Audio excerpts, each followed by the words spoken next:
General Mark Milley, who was appointed by Trump as the chairman of the Joint Chief of Staffs and served in that capacity from September 30, 2019 to September 30, 2023, reportedly told Bob Woodward that Trump is, quote, fascist to the core, end quote, and is, quote, the most dangerous person to this country, end quote. Trump does not yet entirely, in my opinion, fit into the historical definition of a fascist, but his rhetoric, his cult of personality, and many of his actions can be described as consistent with historical fascist figures, particularly the Nazi version of Adolf Hitler and Joseph Goebbels. A good discussion of Trump's rhetoric fitting the fascist model is a paper published by Georgia State University in May 2024 titled, quote, On American Fascism, the Fascist Rhetoric of Donald Trump and the Right-Wing Media, end quote. It is available for download on the internet. The author is Aaron Huff.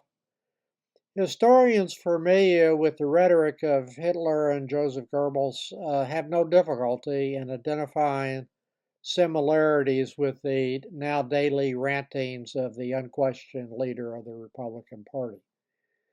Some of Trump's characteristics that are consistent with historical fascists include his authoritarian nature, manifesting in part through his denigration of media organizations that provide facts that contradict his false statements and narratives, his attempt to overthrow the 2020 election results through false claims. Other traits consistent with fascists in the past is Trump's ultranationalism, the persecution of major groups of people, with that group now being immigrants, with the group being Jews under Hitler. Trump promoting a created mythology manifested in part by his false claims that the U.S. has fallen into third world economic status, which only he can change, as if the nation was not already great with an economy that's the envy of the world. And promoting a myth of decay in traditional values brought on by liberals, which now generally goes under the name of woke, which no one can define. And another characteristic is people like Hitler pretended to be interested in the average citizen. It was a fake populism when the fascists could actually care less about any of the people that they govern. Another characteristic of a fascist leader that Trump shares, in my opinion, is his requirement of absolute obedience with no criticism of anything that he says or does, no matter how ridiculous or false. Republicans are just scared to say anything that would be categorized as even the mildest factually based criticism.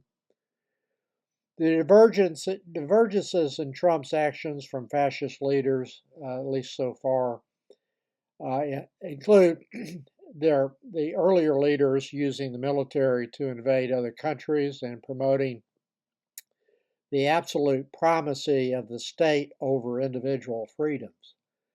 As we move closer to the election, which is too close to call and Trump may win, Trump is sounding more like his main inspiration comes from the speeches of Adolf Hitler and Joseph Goebbels.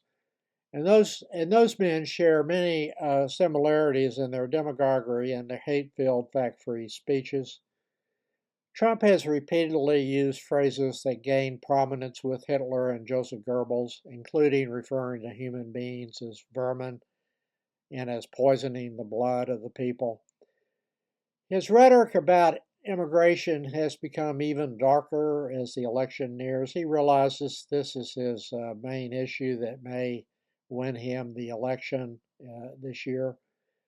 A recent example is stating falsely on national television in front of tens of millions of Americans that Haitian immigrants in Springfield, Ohio, who were legally in the United States, were stealing people's pets and eating them. He went on later to visit another town in Pennsylvania and ranted against the Haitians living there, also legally, and who were filling jobs in a factory that U.S. citizens did not want, were making positive contributions to the community, and were not committing crimes. But none of that matters, of course, to the Trumpsters. Trump has redefined what it means to be a conservative in America. The segregationists in the South, back many years ago, the 50s, the 40s, into the 60s, were once called conservative, claiming to be Christians, as Trump does, and using the N word while demonizing black citizens, which was commonplace because of their skin color. I am old enough to remember many of them. Trump demonizes immigrants in the same way as those segregationists demonized black people. And now it's not just a path to political power in the South, which it was back in the 50s and 60s and earlier, but a path to political power in the entire nation. Trump was in Aurora, Colorado, making false claims about vicious Venezuelan gangs taking over several apartment buildings in the city. The Republican mayor had repeatedly stated that Trump's claims were false, but that would not stop Trump from continuing to make them. The mayor of Aurora's factual statements, are just drowned out by Trump's megaphone of lies that are effective in persuading tens of millions to believe Trump's fire hose of false statements and narratives. Trump said that the U.S. was, quote, occupied by criminal force. He claimed that Venezuelan gangs had taken over apartment buildings in Aurora and blamed Harris for importing herself, quote, an army of illegal alien gang members and migrant criminals from the dungeons of the third world, end of quote. The police department reports from Aurora have linked no more than 10 people to a gang in that city. I would add that the U.S. does not have diplomatic ties with Venezuela, and it is unclear how Trump would deport those 10 gang members occupying all or most of Colorado in Trump world back to their country of origin, assuming that they are not U.S. citizens, and there is no shortage of U.S. citizens belonging to gangs. As defined in Trump's America, a conservative is someone who lies all the time about almost everything. Trump has that conservative value using the new definition of what it means to be a conservative. A liberal in Trump's America is someone who does not recognize dishonesty and fraud as virtues. A conservative in Trump's America is someone whose life-governing maxim is never give a sucker an even break.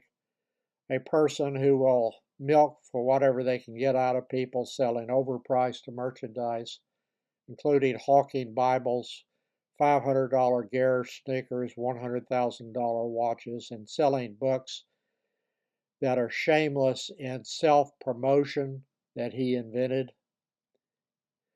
We used to call those people grifters and scammers, but now they are conservatives in Trump's America, trying to make America great again by enriching themselves at other people's expense. It needs to be remembered that Trump started to promote himself as a genius businessman when he was losing hundreds of millions of dollars in the 1980s and into the 1990s and was bankrupting several businesses. The New York Times reported in an article titled "Decade in the Red, Trump Tax Figures Show Over $1 billion in Business Losses," end quote. And quoting from that article, Trump made this statement. The New York Times made this statement about Trump. Trump's, quote, core business losses in 1990 and 1991, more than 250 million each year, were more than double those of the nearest taxpayers in the IRS information for those years, end of quote. That, in Trump world, defines a genius businessman